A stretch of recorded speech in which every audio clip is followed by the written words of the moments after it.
KCR sir Kaleshwaram కట్టిండు గాని అది ఇంత రచ్చ అవుతుందని ఏనాడు అనుకోలే కావచ్చు. ఇప్పుడు ప్రతిదీ కాళేశ్వరం చుట్టే తిరుగుతున్నది. కాంగ్రెస్ గవర్నమెంట్ కాళేశ్వరం మీద కన్నేసి పెట్టింది. అసలు ఆ ప్రాజెక్టు దేనికి పనికిరాందని ఆరోపణలు చేసిన మంత్రులు ఇలా మేడిగడ్డ బ్యారేజ్ చూస్తందుకు పోయిర్రు. ఉత్తమ్ కుమార్ రెడ్డి, శ్రీధర్ బాబు, కోమటిరెడ్డి, పొన్నం ప్రభాకర్, పొంగులేటి శ్రీనివాసరెడ్డి ఇంకా వివేక్ వెంకటస్వామి, జీవన్ రెడ్డి సార్లు గాలి మోటార్లకించి మేడిగడ్డ బ్యారేజ్ చూసిర్రు.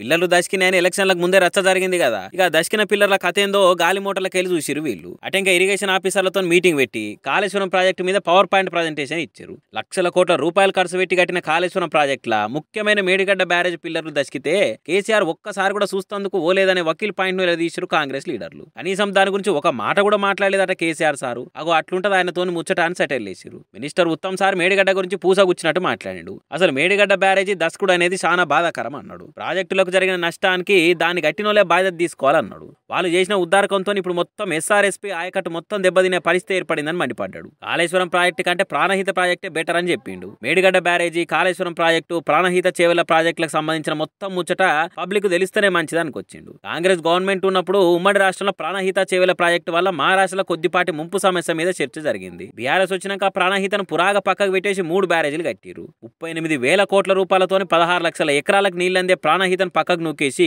ఏదో చేస్తామని కాళేశ్వరం ప్రాజెక్టు కట్టిరు. 80,000 కోట్ల రూపాయలకు సిడబ్ల్యూసీ పర్మిషన్ ఇస్తే ఇప్పటికే 95,000 కోట్లు ఖర్చు పెట్టిరు. వీధికెళ్ళి బ్యారేజీలు గుంగుడు, పిల్లలు దాసుకుడు. ఇక దానికి అది చేసినాము ఇది చేసినాము ప్రపంచంలోనే గొప్ప ప్రాజెక్టు కట్టినమని గప్పాలు చెప్పుకున్నది తప్పితే దీనివల్ల ప్రజలకు ఒరిగింది ఏం లేదని మంత్రులు శ్రీధర్ బాబు, ఎమ్మెల్సీ జీవన్ రెడ్డి బీఆర్ఎస్ ను గట్టిగానే వేసుకున్నారు. ఆఫీసర్లు చెప్పిన లెక్కలను నోట్ చేసుకుని కాళేశ్వరం కథ ఏందో తెలుసుకున్నారు. ఏమో వీళ్ళ స్పీడ్ చూస్తే కాళేశ్వరం నీళ్ళ కథను మొత్తం బయట తీసి ఉన్నారుగా.